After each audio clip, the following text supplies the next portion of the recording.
She's gonna say, "Whoa, what's going on over there?" All right. Yeah. Do you want to sit back in your chair? So you were born in Surrey, weren't you? Yes. So have you been back to the UK since? Oh yeah, Since your first- I come back every year, sometimes twice a year. So it's really nice to be here. And this is my first this is my first time doing press in the UK though, which is very kind of strange. Yeah. But I love it.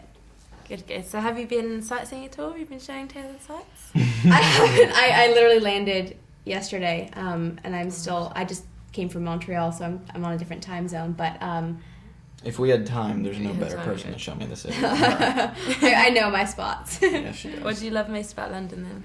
I just love wandering the streets and just, I don't know, there's so many different areas here. I love going to the park. I love doing touristy things. I love going to museums. That's my favorite thing, is just taking the underground places and ending up popping up and just experiencing things. Yeah. Do you think maybe you'd want to end up in Madame Tussauds? Oh, I love That'd it be there. cool. That's fun. The Wax Museum is the best. It's so fun.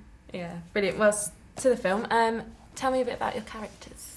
I mean, Nathan is your average high school teenager who seems to be living a pretty normal life until he gets assigned a project, and these two pair up, and they find a picture of him on a missing persons website, and he discovers his entire life is a lie.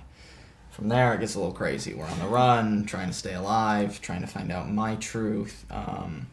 But it gets a little intense there. In many more ways than one. And yeah, Karen is not the typical girl next door. She is thrown into these crazy situations with Nathan and is forced to grow up very fast, as is Nathan. And she's spunky, she doesn't take no for an answer, and she really grows into a young woman in the story, which I was very drawn to, because I feel like they both characters go on a really cool arc during the story. Yeah. So were there any injuries? Because it's quite actiony, isn't it? Anyone get hurt? Nothing too serious. Bunch of A few bruises. bumps and bruises, Yeah. but thankfully, I mean, it could have ended worse than that. So I will take all the bumps and bruises. Yeah. Yeah. So how was it sort of getting your on-screen chemistry? Was that quite easy? Did you get on instantly, or? Yeah, it was fairly easy. I mean, our job is to live these characters' lives, and we were surrounded by a great cast, a great director and crew, and they were very helpful. But we had a great time making the movie together. Absolutely. And we also, like, every scene, it's great when you're filming with someone and that you talk through everything together and you discuss things beforehand and you have fun with it and you play around and you improv with it, or you make every situation kind of the best that it can be, and it makes it really, really fun. Yeah. So did you have to beef up for this at all, this role? You had to beef up for it. No, actually That was not. interesting. Did I have to be? I had to majorly beef up for this role. No, this was actually this was right before I filmed Breaking Dawn, so I was a little under Jacob weight.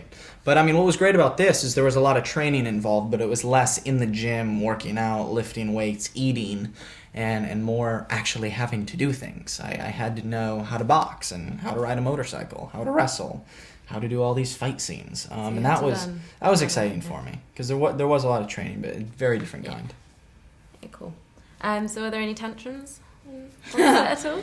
Tantrums? No, none. I don't think No, so. no. I've just got a few fan questions just to finish off.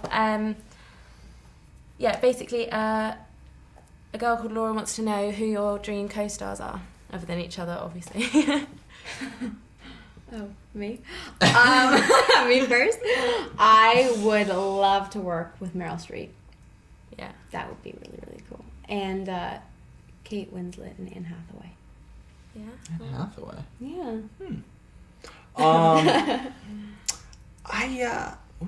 I could probably go on with this list for a while, but I mean, Tom Cruise has always been at the very top of my list. I've always looked up to him and his career path and choices. But then, Matt Damon, Leonardo DiCaprio, Harrison Ford. I mean, those are definitely some actors that I've respected my entire life. You're going the right way. This is kind of a Bond-esque film, isn't it? Thank you. And the last question is from Leanne saying, would you ever do any other projects, either of you? Like fashion or music? Like, would you ever delve into anything else? I've grown up loving fashion. I want to be a fashion designer. I used to do reporting. I love writing. Yeah. I love lots of different things. So do it all. yeah, I mean, I never close the door to something. Right now, my focus is definitely acting, but my interests definitely expand through all of that, and I'm hoping to continue to be passionate about that stuff too. Yeah. Same here. I mean, it would not be a good idea for me to get involved in music or fashion, but besides that, there are plenty of other things. Okay, brilliant. All right, Thank awesome. you. Thank you. Thanks. Nice seeing you. Nice.